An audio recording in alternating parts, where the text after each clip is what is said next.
கன்னிராசி. கன்னிராசிக்கு வந்து பார்த்திங்கன்னா உங்களது ராசி அதிபதி புதன். புதன் வந்து 10ஆம் அதிபதி. அவர் வந்து 4ல் இருக்கும்போது புதிய சொத்துக்கள் வாங்கலாங்கிற எண்ணங்களை கொடுக்கும். தொழில் ரீதியான விஷயங்களில் புதிய பார்ட்னர்ஷிப் சம்மந்தமான விஷயங்கள், வண்டி வாகனம் தொழிலுக்காக வாங்குறது, இந்த மாதிரி விஷயங்கள்லாம் ஏற்படுறதுக்கான வாய்ப்புலாம் ரொம்ப அற்புதமாக இருக்குது. 2 மற்றும் 9ஆம் அதிபதியான சுக்கிரன் 4ல் இருக்கும்போது தாயாருடைய உடல்நலம் சம்பந்தமான விஷயங்கள் கொஞ்சம் கேர்ஃபுல்லாக இருந்துக்கணும். ஆனால் வந்து நிலபுலன்களால் நல்ல லாபங்கள் வர்றதுக்கான வாய்ப்புலாம் ரொம்ப அற்புதமாக இருக்குது.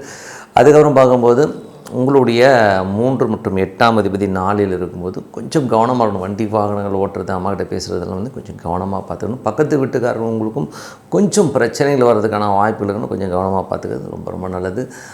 5 மற்றும் 6ஆம் அதிபதியான சனி 7ல் இருக்கும்போது நல்ல விஷயங்கள், நல்ல ஏற்றங்கள், குழந்தைகளோட வளர்ச்சி ரொம்ப அற்புதமாக இருக்கும். குழந்தைகள் அடுத்த கட்டத்துக்கு முன்னேறது, வேலையிலையும் பார்த்திங்கன்னா நல்ல ப்ராஃபிட், நல்ல பணம் வர்றதுக்கான வாய்ப்புலாம் ரொம்ப அற்புதமாக இருக்குது. பட் ஏன்னா நடைமுறையில் வந்து அது குருடைய சாரத்தில் போகும், கொஞ்சம் ஸ்லோவாக நடக்கிற மாதிரி ஃபீலிங் கண்டிப்பாக கொடுக்கும். அதுக்கப்புறம் பார்க்கும்போது உங்களுக்கு 7ஆம் அதிபதி குரு. 7ஆம் அதிபதியான குரு வந்து பார்த்திங்கன்னா 10ல் இருக்குது. 10ல் இருக்கும்போது என்ன மாதிரி விஷயம், தொழில் ரீதியான விஷயங்கள். தொழில் ரீதியான விஷயங்களில் வந்து பார்த்திங்கன்னா கொஞ்சம் கவனமான புதிய பார்ட்னர்ஷிப் சம்மந்தமான விஷயங்கள் நடக்கும். பட் இதெல்லாம் கொஞ்சம் ஸ்லோவாக நடக்குதோ, நம்ம எதிர்பார்த்த அளவுக்கு ஒரு வேகமாக இல்லையோ அப்படிங்கிற எண்ணங்களை கண்டிப்பாக கொடுக்குங்க. 8ஆம் அதிபதியான செவ்வாய் 4ல் இருக்கும்போது வண்டி வாகனங்கள் ஓட்டும்போதோ தாயாரிடம் பேசும்போது கொஞ்சம் கவனமாக பார்த்து பேசுகிறது ரொம்ப நல்லதுங்க. வீடு கட்டுறது, வீடு சம்மந்தமான விஷயங்களில் வந்து இப்போ ஒரு கான்ட்ராக்ட் சைன் பண்ணுறதுலாம் வந்து இப்போ பண்ணாமல் கொஞ்சம் தள்ளி பண்ணுறது ரொம்ப ரொம்ப நல்லது.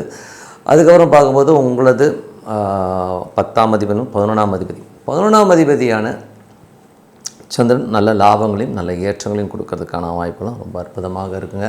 9ஆம் அதிபதி வந்து உங்களுக்கு 4ல் இருக்கும்போது நல்ல ஒரு சந்தோஷங்கள், குதூகலங்கள், ஏதாச்சும் ஒரு பெரிய ஒரு ஹாப்பினஸ்க்காக ஒரு வெளியூர் பிரயாணங்கள் போகிறதுக்கான வாய்ப்புலாம் ரொம்ப நல்லாயிருக்கு. அதே நேரத்தில் தாயாருடைய உடல்நலம் சம்பந்தமான விஷயங்களை கொஞ்சம் கவனமாக பார்த்துக்கிறது ரொம்ப ரொம்ப நல்லதுங்க. அதுக்கப்புறம் பார்க்கும்போது உங்களுக்கு 12ஆம் அதிபதியான சூரியன். 12ஆம் அதிபதி சூரியன் வந்து 4ல் இருக்கும்போது நிலபுலன்கள், வீடு சம்மந்தமான விஷயங்கள், வண்டி வாகனங்கள் சம்மந்தமான விஷயங்கள் சின்னதாக செலவுகள் ஏற்படுறதுக்கான வாய்ப்புகள் கொஞ்சம் கவனமாக பார்த்துக்கிறது ரொம்ப ரொம்ப நல்லது.